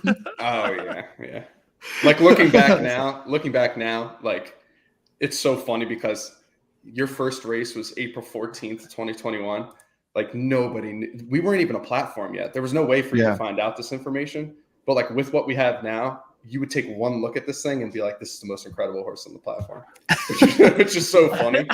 And Yeah, which is so funny because oh man, April was so fucking crazy, man. Like because we bred Vanilla Bean, and obviously Vanilla Bean at the time was like absolutely tearing it up as a Buterin like Z10, which was she was just farming ETH. I think we made like $6,000, and we had just started the platform, and we were like, this is the greatest game that's ever been created, right? Like we bred this thing for $150, and we still own it to this day. I mean, it's been the company actually owns it now. We went back and forth with it, but yeah, LBJ Goat is actually a hilarious horse. It's still really good. Still one of the better horses on the platform. It's made. Oh, you don't want to look at its lifetime. No, I do no, want say to it. know. I want to You know. he wants to know. You got to say it. I do It's wanna made 11.6 ETH. Okay. Way to go, Andy. I'm pretty sure I has- sold it for 0.3. Yeah, it has 112% ROI. Or no, maybe I literally sold it wins- for a little more than that. It's won 18% of its races. It's on sale right now for 20, and it'll probably sell for that if it does sell. It has Andy, a bid of. Buy it back, Buy Andy. it back. Don't What do be they a- say? If you don't love be an something in idiot. life, you let it go, and if it's meant to be, you spend 20 ETH to get it back. Yeah, the stable who owns it now is one of the biggest stables in the game for sure. He's no joke. Wagme Racing. There you So- go. Love it. This was like my journey was Top Shot, then got really into punks, and then found Zed. And I know Zed as a company has had some execution challenges, but from an NFT, it just makes so much sense. I mean, everyone loves horse racing, everyone loves gambling, which is what NFTs essentially are now, just in a different form. And yeah, the breeding element makes so much sense. Imagine buying part of the track. Like, there's so many reasons to be bullish long term, but the execution's been challenging, and hopefully that changes. And I do think the gambling element could be massive. But like from a DFS and just sports bettor perspective, I would go down to I was just in Vegas. I would go down with the SoHi guys, and we would just turn on random Zed races, and we would gamble, just like pick a number, through whatever, 1 through 12, and whoever finishes in the top, and we would do bonuses for winning or whatever, and people loved it. Like gamblers get Zed. Yeah, So it's I'm such really an incredible optimistic long future. term, but there definitely needs to be some execution changes. And part of the reason Lucky Trader we were so bullish on Know Your Horses was just Zed and everything that they were doing. So I still think there's an opportunity long term, but we'll see. The play to earn stuff is, I think there's a lot of hype, and I'm still optimistic on Zed broadly though. I hope they can execute a little bit better. But the game itself, like, what other examples of NFTs have you guys totally love? Because I'm not a big PFP guy personally, which I know is wrong. Like, there's a wrong broad take, but Well, that's what the vision of Zed to me, where it's like I don't personally have the time or the interest levels to climb that learning curve. But boy, would I love to be at a bar with friends and have a Zed horse race up there and be able to pull up my app, pick a horse, put 0.1 ETH down on them to place, and be able to sweat that race at the bar with my friend. Like, that sounds fucking incredible. Or we could do it right now and pull that. yeah, we should. That'd be amazing at the end of the show. Imagine augmented reality. Put your phone down, it plops up like a visual race track, and then you can race the horses and see it. Like, that is the future to me, and it's just, we'll see. Hopefully they get there. But I'm with you, Pete. Like, I love gambling. I'm a total degenerate, but I feel like the NFT community is pretty degenerate. 100%. They are. You They think? Yeah. No. So question. Right. Tell us a bit now about we have Know Your Horses. Now we have the Know Your Wallet. You guys have this Founders Pass, 777 editions. When is this dropping? I assume this is for hardcore Zed heads. What do they get access with this pass? Yeah. So from the top, Know Your Wallet's idea is we built this platform for Know Your Horses that has kind of become, a really good proof of concept for what it can look like for a company to build side by side with one of these new play to earn games, because the space is so new. Along the way, like they're going to struggle with the onboarding process. They're going to struggle with, and this is any play to earn gaming company, they're going to struggle with really getting their users up to a knowledge level that lets them iterate on their product faster. And when they do iterate on their product and introduce changes, there's always going to be a time variable that is how long does it take for our users to adjust to this change. And one of the things we do with Know Your Horses so well is when Zed changes things, which they've changed so many over the last year, we're always right there with them to help the users kind of get right back up to speed, make money, and have fun playing the game again, and try and find edge to, work out whatever system and whatever strategy they want to develop. So Know Your Wallet's idea is to start applying that to other really strong upcoming games.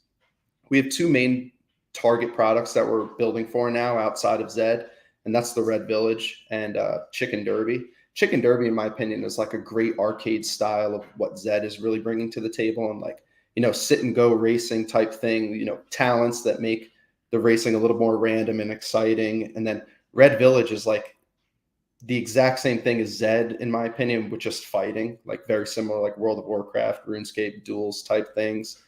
So it's kind of something for everyone with all three products that we're working on. And there's a lot of interoperability between the community members that we're working with. A lot of people from Zed explored, the Red Village because there was a lot of fundamental principles that were same, competition, some level of breeding or recreation algorithm, and then the market itself where there's secondaries you could flip, you can be involved in that way. So as a product, what Know Your Wallet's really trying to be is the place to go for play to earn gaming analytics. We're going to slowly grow and build our platform up to support more and more up and coming games that we believe in, games that we think have a really good concept, and games that have the financial backing behind them and really strong teams that show that they have the longevity to build a game. Building a game is not like building a play to earn, like a PFP, right? You could string up a PFP in a week and flip it and sell it out on hype and try and manufacture airdrops and do all this other things. But building a really immersive gaming experience usually takes companies years to do, 2, 3, 4 years. When was last, Madden iterates every year, but Madden is kind of the same game every year, right? Those real huge immersive MMOs take a long time. And building economies around these games too, there's a lot of different hurdles that the user needs to go through in order to wrap their head around what's being built in the space right now. And what Know Your Wallet can do is kind of accelerate that learning curve across the board, be the place for you to go to better understand how you're investing your money into this space, and also better understand what you do once you're in the space. So what the Founders Pass is a way for people to be involved in this opportunity as we endeavor into this world of growing our product. People know Your Horses. They've been brutally loyal to us, even when the game that we're designed for has let them down. They've come to us in times when they don't understand what's happening in the ecosystem they're involved in, and they've grown to trust us for the data that we provide and the know-how that we provide. We're looking to expand on that and do that for every single community that we go into. And along the way, the founders will have some level of input in where we go from here. If they say, hey, it would be really cool if we had this feature for the Red Village, or it would be sick if you guys checked out Riot Racers, if you guys checked out Footium, if you guys checked out whatever play to earn game. And as a group and as a community, we decide, hey, let's go see what's up with this product. It's almost becomes a mobile alpha group. I hate using the word alpha group because it's really just people pumping shit. At the end of the day, what we can do is not only can we go and explore these new and exciting games that are backed by strong companies and really solid leaders and are fun to play, we can go there as a community and learn as a group and be the top players in all of these different spaces. The community, like the players that we work with in Zed, have made hundreds of thousands playing this game. They know every single thing there is to know. If any of you guys had a horse and you put it up on the screen right now, I can tell you exactly what it is front to back, off of 5 races. We want to be the place where you can go to get that level of knowledge easily accessible in every single new game that comes out. That's the business model, and the Founders Pass is a way for people to be involved in us as we grow. Nice. And when is that dropping? We have pre-mint right now. You can find on our Twitter to sign up. It's an allow list raffle for 500 spots. The pre-mint is on Friday at 4:23 p.m. Eastern, and then 24 hours later on Saturday is the public mint. Awesome. Yeah, I think I got in the pre-mint raffle already. as well. And I do have a question from the chat, and Sure. I hate to do this, but they do want to know, are you Jared Goff? Yeah, I've gotten this so many times. This is crazy. Every time I go on one of these things, every time someone says that, we do look a lot alike. Isn't that nuts? And Are the you funny a thing, football my guy? hair. You hope you're as hair rich as too. Jared Goff one day, Ryan. I know that. What's that? I hope you're as rich as Jared Goff one day. I just wish I could throw a football like him, man. That's the Uh, one thing. When I was Aim younger, I played higher, football. Ryan. Aim higher. Yeah, I mean, he Oh, throws it yeah. pretty nice, but you want to be as rich as him for sure. I know that. Yeah, he's a massive deal, huh? Well, that's great. One other thing you mentioned in there, and Adam had mentioned this to pass along and ask you about how you think about Zed in comparison to some of those competitors, Riot Racers, the Chickens, BitLove and Chickens. How does that all fit together? Is there room for multiple winners? Yeah, I mean, the answer to that question to me is obvious, that there's always going to be room for more. I mean, as saturated as we feel like this space is sometimes, walk into literally any room full of people and ask them if they've heard of any of this shit, and they're going to say no, right? Like my sphere of influence, I walk in and I meet people and I say, hey, have you ever heard of Zed Run? Do you know any of these play to earn games? They're going to be like, no, sounds cool though, man. Like, I'd love to find out more about it. I think the space has so much more room to grow. And these companies are literally in their alphas. Like, they don't have grand marketing. There's no, Game Informer magazine that's telling you of the freshest new play to earn games. Like, that's what these companies that are blossoming out of the space are trying to be. We're trying to build domain authority so that people know which projects they can trust and invest their time and money into. These other games, they appeal to different audiences. Like, there's people who play Red Village who aren't interested in horse racing, aren't interested in a breeding algorithm and trying to breed bloodlines and do, cross different genotypes and all of this stuff. They just want to fight and watch their champions kill each other, right? And hope that there's some level of like MMO experience that gets created from the Red Village team, as, the tournament style is a precursor to some bigger game that they're creating.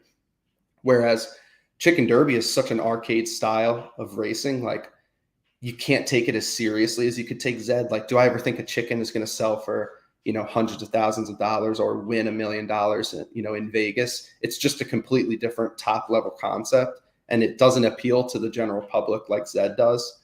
So, when you think about like, where do you go and spend your money right now to make more money?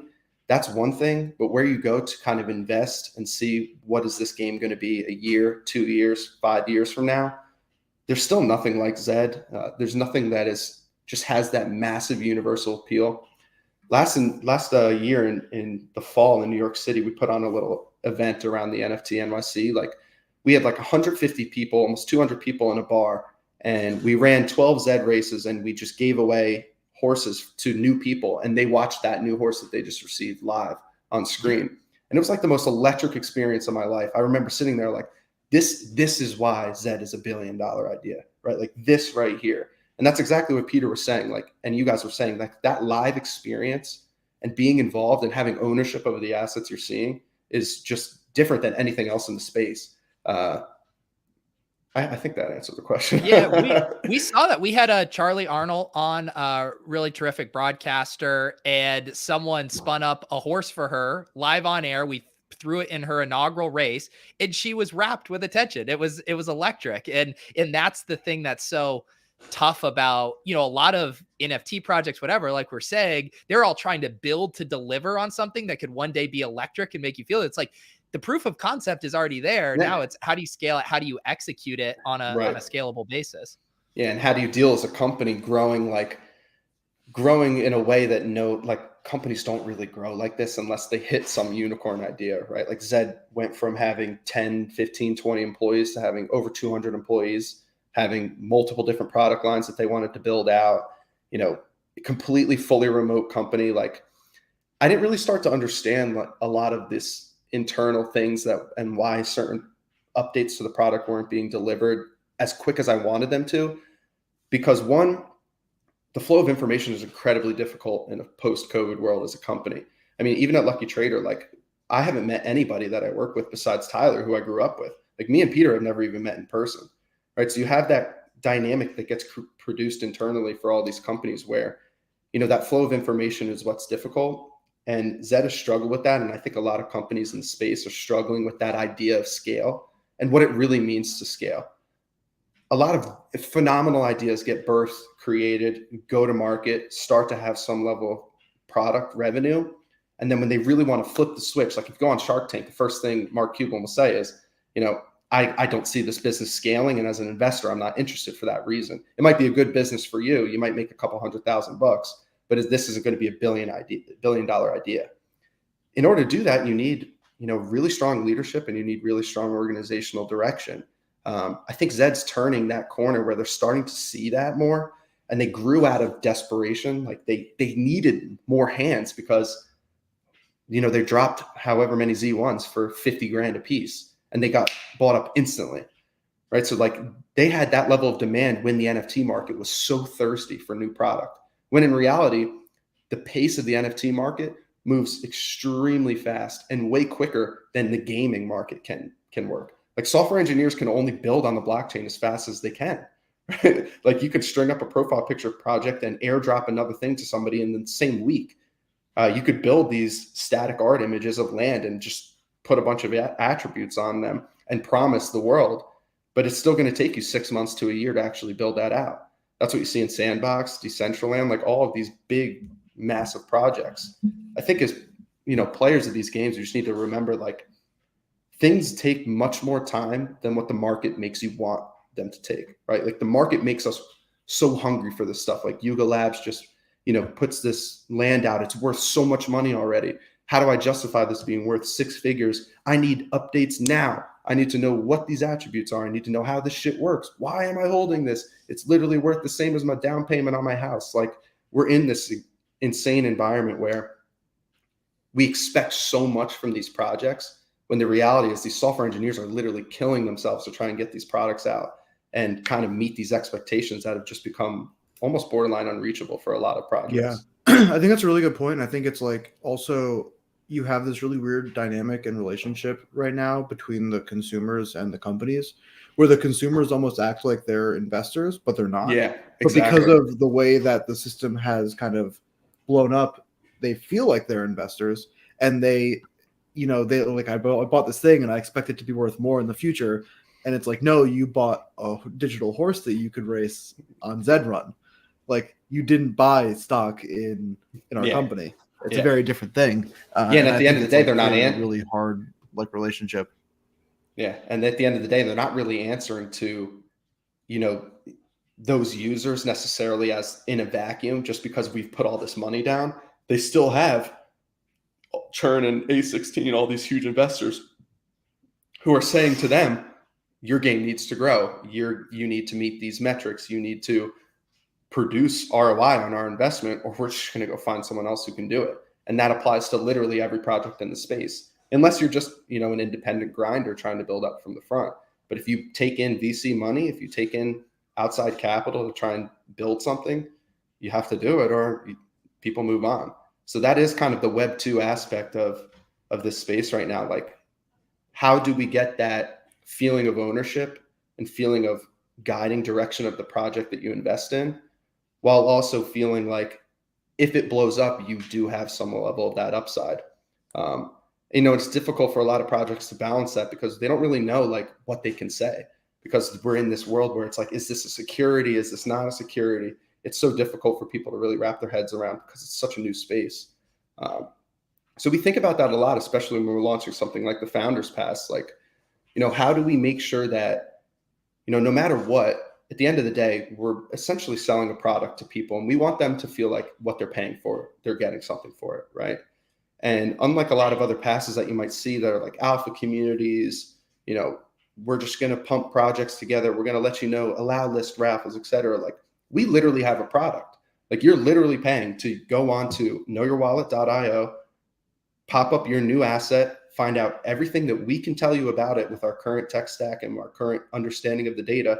And we will help you make money using this asset if it's possible. If it's a shit asset, we'll let you know what you should sell it for, right? We'll let you know how you can close the loop and try and recoup whatever you put down. That's one thing that I think separates us from a lot of other projects. And I think a lot of our users see that already. Yeah, I will drop the link in the show notes when we're done. Make sure you get on that pre-mint raffle to get an allowed list spot there for Know Your Wallet. And Ryan, to get you out of here with one, pressing, probably the most important question within the Zed universe: are they able to run in circles yet? They're not able to run in circles yet. Oh, So the funny thing that a lot of people don't know is that originally they ran on like curves like this, like a wave. And this is like super early, like in 2018, they literally were like running on waves like this. And then they went to 2D because they hated how that looked. And then they finally got the 3D product. I think what they like right now is kind of just creating really cool concept, new tracks. There's a May the 4th event coming up where, that's tomorrow, isn't it? Yeah, tomorrow, where if you get 4th in any race on the platform, you get airdropped a skin. It looks like very much like Darth Vader type look. Literally just get 4th in any race. And the track that they're running on is called Tatooine. So like, if you know Star Wars, Tatooine, like it's a little play on that. The track looks sick. Like if there's one thing Zed can do, they can make sick tracks and sick skins, and all the artwork is always incredible. And I think that that's something that, keeps bringing users back to that kind of aesthetic experience. Like if you look at some of these other horse racing games, they might be like phenomenal in concept and design, but if the artwork, if no one wants to watch, it's not worth shit, right? Like you're not going to go to Vegas and watch, on something that doesn't look good. Whereas if you go and watch Zed, the first time someone sees Zed horse, like they always react the same. They go, "Whoa, that looks sick," right? Because it's that polygon level art is so aesthetically appealing. But no, they can't run in fucking circles yet. Well, we'll get you back on soon. You mentioned it. The devs are working hard. Devs are sleepy. They'll get to the circular racing. But we really appreciate you coming on, Ryan. Highly recommend people checking out Know Your Horses, knowyourwallet.io, and I'm sure Lucky Trader and crew will have lots of news updates on that in the coming days and weeks. So thank you very much for swinging by and talking shop with us. Yeah, no doubt. Cheers. Ryan, thanks for having me, guys. Before you go, what do you know about Know Your Stables? Know Your Stables, what? We have a stable with a lot of horses. Okay. I can tell you Is this the Knights of D-Gen? No. This is a personal investment of mine, and I donated a Z1 similar to Andy, who fled the premises. So check into them. Let me know how we're doing. Yeah, is this? I actually can just search. Is that what they're called? You know a horse in it? Like the name of a horse in it? Jack. It's called Know Your Stable. It should be. Is it called? That could be so. I think wrong. you are drunk. It would be very ironic if your stable was with the same naming convention. Yeah, as Know Your Horses and Know Your Wallet. What? Hold on. Dare I say maybe you should know your stables, Jack? No, I think that's fair. Hold on. No stable, no fun. That's shit. Yeah, I had no idea. That was shit. It. Yeah, there we go. I've actually tried to find you many times. Talk to me nice. What are we looking at? Well, not anymore. No, I need to look. For some reason, you don't come up. I still need to know one of the horses in there. Can you name any of them? Because then I could find your whole stable. Oh, I have no clue. I don't run it. Oh, wait, hold on. All right, try Hound Dog. Yeah. Hound Dog. And then we gotta get to our other guests are here in the hopper. Oh yeah, no worries. Let's see. I'm just gonna check the profit and loss, and I'll give it to you. Hound Dog, I know for a fact is in the stable. I'm gonna need to do a more deeper research. There's not a lot of raced horses in here. Jack, get yourself a Know Your Horses pass if you want to get real-time analytics on your stable. I'm going to, but we do have a lot of unraced horses. How many unraced Z1s are there? Not many, right? We have. Oh, in the whole game or in the stable? In the whole game. There's still like 450. I mean, you say that. I think like only half. A lot. Only half have raced. Okay. All right. Still a ton. But yeah, anyway, cheers for having me on. Jack, hit me up on Twitter. I'll tell you everything you need to know. Cool. All right. We'll see you, Ryan. Cheers, guys. All right. The time has come. Fan favorites. They were crowned the Broccoli Bros here on Club Top Shot probably around a year ago. And they're back. You never know what Dean and Rex are up to. What's going on, Broccoli Bros? Come on, Rex, get up. Rex has. First off, thank you so much for having us on. Yeah, we miss dude, you guys. It's always a pleasure. Rex has been in the metaverse for hours, pretty much since you last saw him, and Really? he's been working nonstop. It's crazy. I'm glad we got to pull him out for this. What's it like in the metaverse these days, Rex? Well, it's very similar to reality. I think virtual already is reality, and we've seen it ever since the Oculus Rift was brought back. Palmer Luckey created this in like 2000. What was it, like 2012, I think, when virtual reality was brought from you the guys dead. aren't shit. Don't think you're shit that like I can't be in the metaverse at any point either. Yes, sir, Jack. We love anybody in the metaverse, even if you are a sugar shill. Look, Jack, we know you sold out to Big Sugar a long time ago. It's okay, but I love the fact that you're in the metaverse, and maybe in the metaverse we can hang out sometime and network and build. What's new with you guys? We miss you guys. Yeah, we miss you too. I mean, we're here every Tuesday. It sounds like you are the one that's been busy. I see you at these parties, at these galleries. You're building your own Brockchain. In a lot of ways, it seems like is Bored Ape Yacht Club kind of copying your personal roadmap? Because I feel like everything you've done, they're coming for. You know, I'm glad you noticed that, because it's getting a little ridiculous at this point. You know, we got Big Sugar on our asses. We definitely got the Bored Ape Yacht Club trying to copy our vibe. The Top Shot moments were well before the Bored Ape Yacht Club even came out. So we've been way ahead of it. You know, we have been pumping these numbers up and expanding since day one. And you guys recognize it. Some people don't.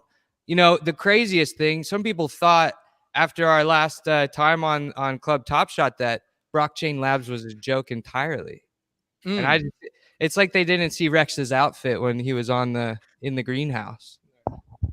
Yeah, I just want to say, I want to make the record very clear that Brockchain Labs has never been more serious. There's never been a product or company in the blockchain space that is more serious than Brockchain Labs. We are working every single day. And I want to say big credit to you guys. You guys are all building something that makes sense in this space. And 99% of this space does not make sense. But Jack, Peter, Pete, Andy, all of you guys are actually building stuff that makes sense. So credit to you guys. And what is holding us back right now is we are trying to build something that makes perfect sense. So that's where we are right now. We have looked deeper into the metaverse than ever before, and trademarks, everything, it's all coming soon. What's going on with this? I noticed that this is kind of a reflexive stance for both of you right now. Is this some kind of Illuminati signal? What's going on here? It feels very powerful, I will say. Yeah. I'm going to be perfectly clear with you guys. When our fingers touch like this, just know that for better or for worse, numbers are tripling somewhere. Okay? Okay. Numbers are tripling. Okay?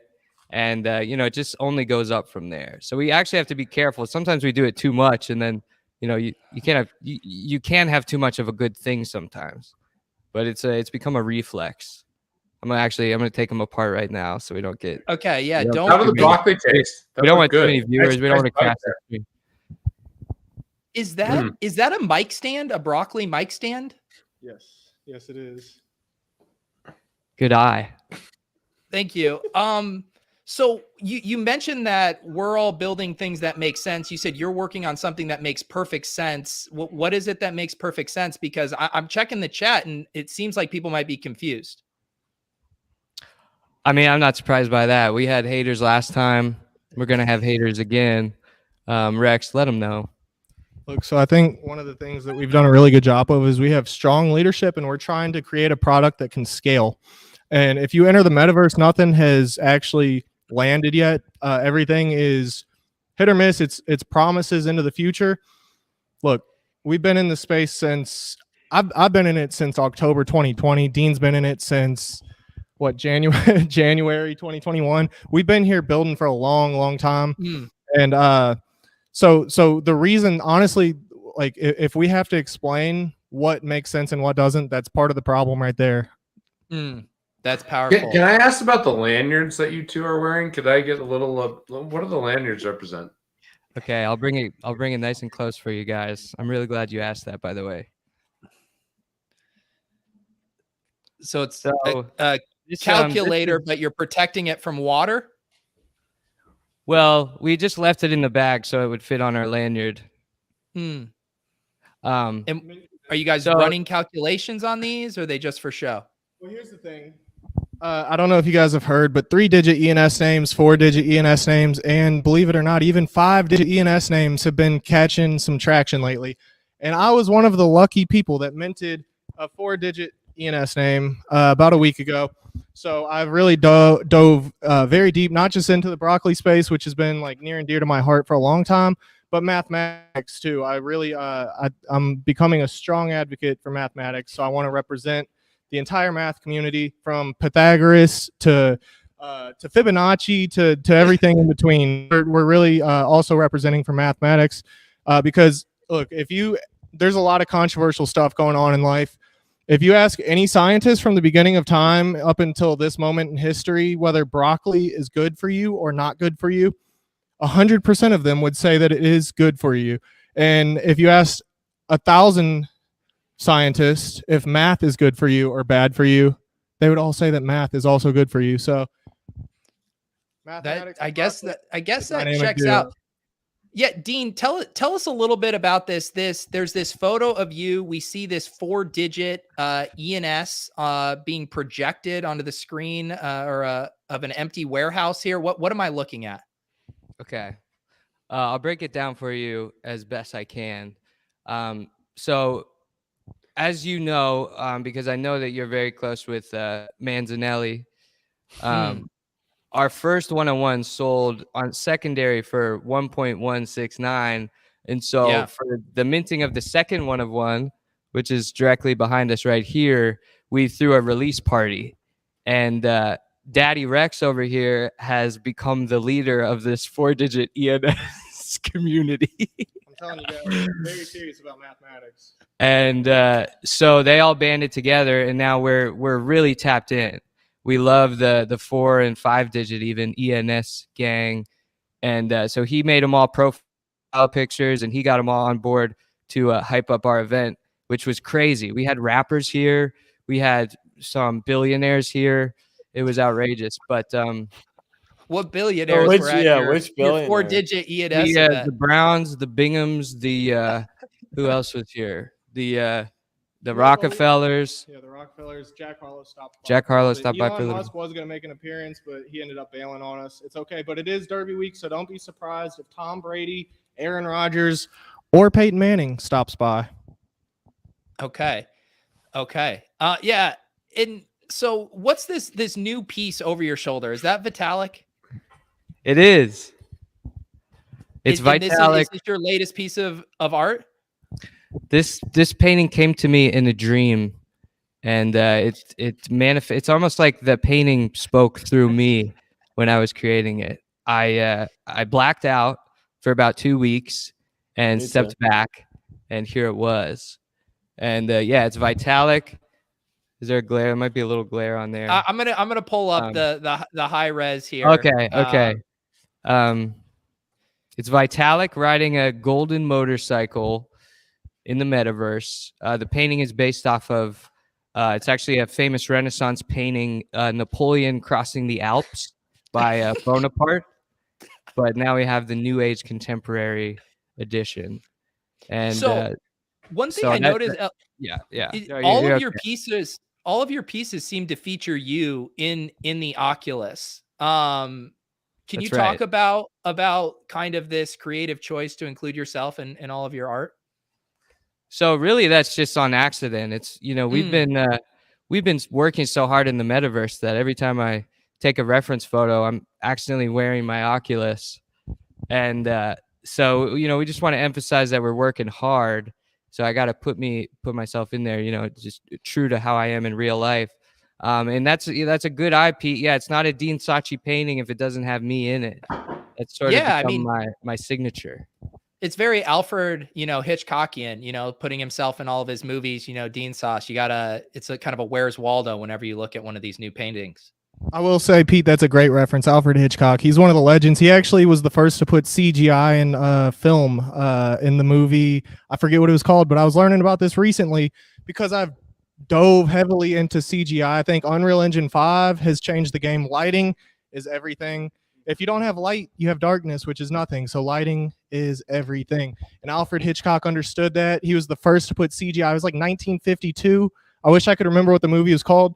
But look what Unreal Engine 5 has done is this new lighting feature where you got like real-time lighting that renders automatically. So like Blender, everything, Unreal Engine 5 is changing the game and has opened Pandora's box to the metaverse where you will find us 24/7. So if someone, what's your main call to action tonight? What do you want people to eat more broccoli? You want them to join you in the metaverse? You want them to buy 4-digit ENS? You want them to bid on Vitalik crossing the metaverse? What's the call to action here? And realize that most people can only do one thing. Okay, so I think the call to action actually is that we have really been working hard. We want to be on Shark Tank, so we have gone through the audition process. We want to be on the Shark Tank show with it's got Mark Cuban on it. And so we've been practicing that pitch. And if you're able to maybe give us some pointers on our investment pitch, that's like our main call to action. Dean, do you want to show them what we've been working on? Yeah, it's funny you say that because we're pretty well connected over here to Mark Cuban. We can't even get him on our own show. So maybe you guys will have better luck with Mark Cuban than us. It's possible. It's possible. He might just vibe with you guys better than he does with us. Mark Cuban, Elon Musk, if you're watching, please vibe with us. That's all we ask. Honestly, that's our call to action.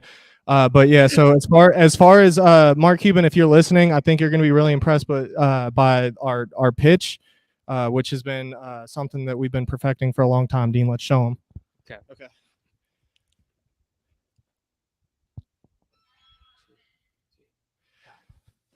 Hi, I'm Rex with Brockchain Labs. And I'm Dean Sachi with Brockchain Labs. And we're here to advocate for broccoli, art, and mathematics. We are seeking a broccoli farmer anywhere in the world. It could be in the continental U.S. or it could be international. We are seeking a broccoli farmer. We are also seeking $25,000 for a 20% stake in our company, Brockchain Labs. Thank you very much. Growth. Scalability. Numbers. Mathematics. Even more growth. And more broccoli. Thank you very much. That was really good. That was good. I mean, what is the thing that Mark Cuban says? I'd rather follow the green than the dream. Maybe the green all along wasn't dollar bills. It was broccoli, fellas.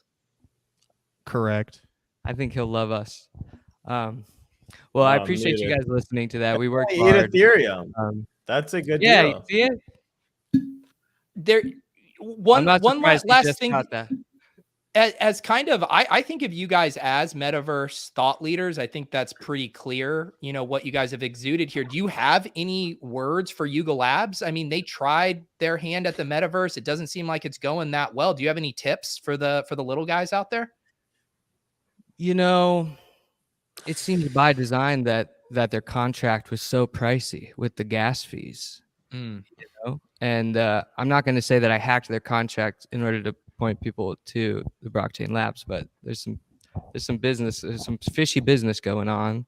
And I'd like to say one last thing, talk about fishy business. Big Sugar has been lying and spreading propaganda for at least 60 years. So if we're going to talk about fishy business, we cannot go home without talking about Big Sugar. And frankly, every time there's a microphone in my face, I'm going to talk about broccoli. So eat healthy, baby. What you guys always go after Big Sugar. How do you guys feel about Big Salt, specifically chicken tenders and mac and cheese? That's fine.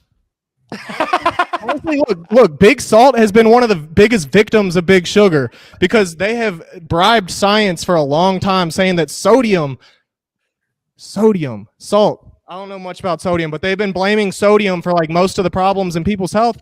And I'm not a scientist, but if you talk to scientists, I think they would say that actually sugar is really bad for you.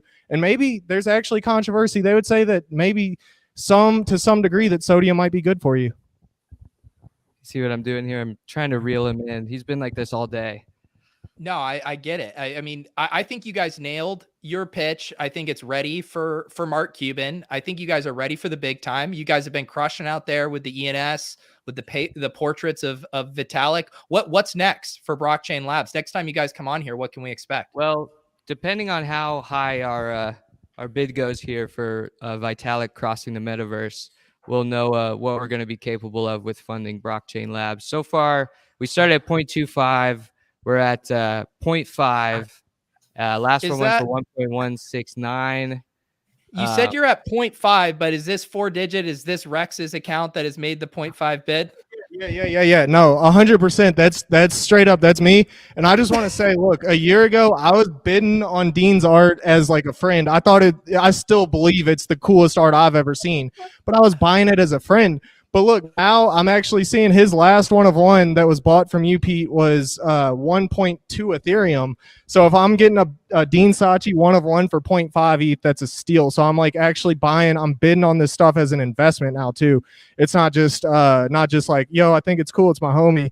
Yeah, like I actually think like 0.5 would be a steal. So do you have Dean, do you have anything to say to Paper Hands Mans over here? Bought this for 0.25 and just flipped your life's work for 1.169 about a year later? You know, I don't have anything to say about Paper Hands Mans. He was one of my first big collectors, and it meant a lot. And I hope I made him some money, and I made some money off secondary. So maybe we can get some more Paper Hands in this squad, and we can all come up together. I will say, if I'm able to buy it for 0.5 Ethereum, I will Paper Hands it for 1 Ethereum right there. I'll let you guys know. It's gonna be available for 1 ETH after I buy it for 0.5. So I mean, any way you look at it, the sooner you get it, the better. Yeah, that's what that true friends paper hand each other's NFTs. That's what I've always said. Guys, we appreciate you coming on. Congratulations on all the success, the sex, the 4 digits, the Vitalik, the Brockchain Labs. You guys are crushing it on behalf of all of Club Top Shot. We love you guys. Yeah, thank you so much for having us on. It's always fun being on here, baby. Thank you guys. Peace and blessings. Please eat your broccoli, enjoy life, and do math. Bye, guys. Thank you to our friends over at Brockchain Labs. Okay, I'm still gonna ask. I'm gonna ask every time they come on the stream. Is that real life? What just happened? I mean, they kind of said it. I mean, the metaverse is kind of real life now in a lot of ways, Jack. I thought I was drunk. They're not drunk. They're businessmen. They just rehearsed a speech for Mark Cuban. Jack, have you been high on broccoli before? You need to get to that threshold. Not that high. That's the name of the game. Pete, what's the deal? I mean, clearly we need to get Mark Cuban on this show. Cuban got fucking rug pulled by Titan, which I think is his own fault. And that's the unfortunate reality. He also was told to buy punks and then bought a whole bunch of other stuff. He bought some punks, but we need to get Cuban on the right path. That's what we need. That's what I've always said. I look at that guy and I'm like, that guy's on the wrong path. A lot of bad decisions. He wasn't even at Tiger Jam this year. Every year at Tiger Jam, we got to hang out. He wasn't even there this year. I don't think I saw any Tiger Jam content for you. I saw Osimo there, but I didn't see. Yeah, I had breakfast with Osimo and his wife. It was great. It was awesome. Got to play with Larry Fitzgerald, who's we have a lot of mutual friends. That was great. Co-owner of the Suns, go Suns. It was awesome. The whole experience was great. I did get busted in the poker spot. You guys all play a little bit of poker. There was one player who got knocked out like 7 times in the first like 20 hands. And of course, I didn't play a hand for like the first 30 hands. Go all in with ace queen. My first hand that I played was ace queen. He limped in under the gun, has ace 9, snap calls, of course, for the whole thing. Flops a 9, whatever, which is who cares. But then has the audacity to like kung pao his chest. He goes, "That's fucking right. I beat your ass." And I was like, "Oh, nice hand. Like, see you, bud." He ended up getting escorted out of the place. He also had the audacity to tell everyone that he was richer than everybody. And yeah, who? So that was my poker. Are you talking about Helmuth? Helmuth? Yeah, was there? Helmuth was roasting. Helmuth was unbelievably cringeworthy. It was wait. So Helmuth bad. was there, so he not. Yeah. Oh wow. Wait, you haven't seen Helmuth this? was there and was. Oh no, I brutal, have. bro. That's why I'm saying he was. This isn't the same thing. This was Tiger Jam. The other thing was. Yeah, so every live year Tiger fight. Jam, the big event, there's a poker tournament. That's where I met Cuban initially. I was fortunate enough to win it in 2018 to get around with Tiger.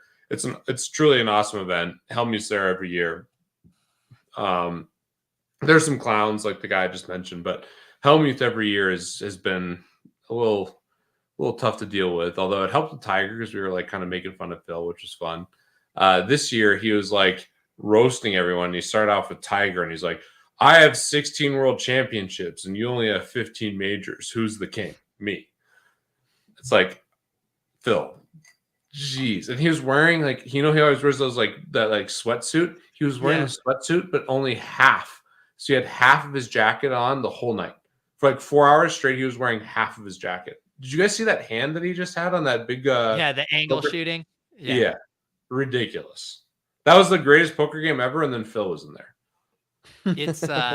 It's such a catch-22 with Phil because it's like his immaturity and petulance is what leads to all these like viral moments that get shared and you could argue are good for bringing attention to poker, but True. he really is that immature and self-absorbed. He gets like it looked like he folded that hand and clearly was in the wrong, and he's like, "Oh yeah, give me 5,000, we'll call it all good, and like I'll take the pot." And it became like this huge ordeal. Well, how about the fact too? I was watching some of the Doug Polk's video breaking down the game. And so like all those streamers who don't play professionally, much less even recreationally, are sitting like 300K, 400K deep. And Helmuth buys in short stack and refuses to max buy in or anything. Like if you have an edge in a game like that and you're as wealthy as Phil, how are you not pushing that edge? How are you knitting around with the short stack? Hashtag how poor. It's ridiculous. Even though Helmuth will tell you how rich he is every second of the day. It's never a good look. You never want to tell people how rich you are. Like what successful people like actually tell you how rich they are? I don't know, the guy with a bunch of fancy shoes over his shoulder, just flaunting it. I'm broke. Hashtag broke. It's embarrassing though. It's like truly like I'll save myself. I don't want to go too deep into it, but it was Phil was especially cringeworthy, and he's been on a roll this week.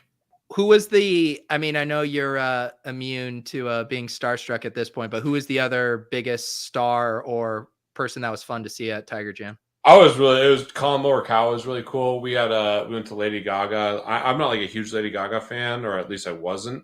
Seeing her live was amazing, like truly amazing. I think what's so cool, and I think we can all relate to just in general, like in every aspect of life, if you're authentic, you're going to do well. And I felt like Lady Gaga, like just at that show, it felt like you were like talking to her. So that was really, really, really cool. She did an amazing job. And yeah, the whole event was amazing. Tiger did a great job. Give putting lessons to a bunch of people. And then, yeah, I was starstruck by Matt Kalish, founder of DraftKings. Kalish. And yeah, Kalish he's an all-time legend. We had some good props on his golf throughout the time. And yeah, I will say Larry Fitzgerald, who truly is a star, was one of the nicest human beings I've ever met. And we have a lot of mutual friends. I've heard the same thing, but he went out of his way to make we had like the DraftKings people, the Tiger Woods people, a five-some, whatever. He made every person in that whole group feel special, which I think is really cool. Yeah. I wish Levy was here because I debated him for like a week. You talk about Lady Gaga, who's one of, if not the most talented artists in the past decade. And I like his line of logic was that if you simulate the world 100 times or 1,000 times, that, LeBron James is a superstar and, 99% of them, but artists aren't. And I felt very passionately in the opposite direction. Like, I think Lady Gaga is a superstar in any metaverse or real world. And I think what you're talking about, Pete, is like, she's talented on so many, like outside of just her vocal cords, but she gets it. And she's a superstar in so many other worlds. We went to Dua Lipa with Dapper when I was in Vegas, and like, it's clear, like these people are just on a different level. It's not they got found. It's not they went to this music school. Like, they're just more talented than the rest of us. Well, and there's a difference too when you go to see, like, you can go see a band you absolutely love, like an indie rock band or something, and they're flat-footed on stage and not moving around. But like people like Lady Gaga are consummate performers, where you feel like you're going to miss something if you look away, and that's just a different level of stardom. She had like all the fans writing her personal notes and whatever, but Yeah, she's a great performer. You just take the performance. It was a jazz performance. It was really cool. She was amazing. But then all the subtleties of like where she's talking to the audience and everything is like so intimate and so genuine and authentic. Like I was just blown away. Like I'm not like I wasn't before the show like a huge Lady Gaga fan. Ashley is. I knew a bunch of people who were, and like walking out of the show, I was like, wow. And I worked concerts at Red Rocks for 8 years. I've seen hundreds of live shows, and that was like truly impressive. And I don't like love her music. Now I am a fan for life.